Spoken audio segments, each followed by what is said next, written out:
Should we include competitor-related search terms as negatives? What is your opinion? You try it first. If it starts to waste money, you stop it. If you feel that you are pinching your competitors' traffic and you are getting good conversions and results, then absolutely scale it. You need to be very careful though. So, for example, a good example would be, let's say, broadband. You're selling broadband and you're targeting other broadband companies as their brand term.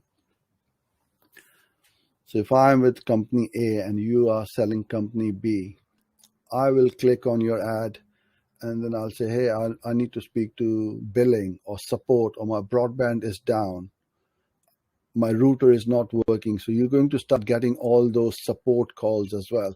So as long as you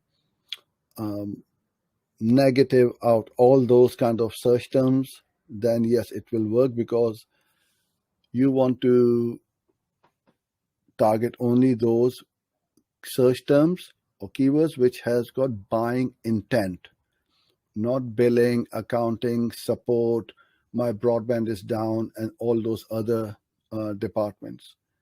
Once you've done that, yes, initially you will waste a lot of money, but once you build up all your negative keywords, then it's only going to run ads which has got buying intent for your competitors' brand terms.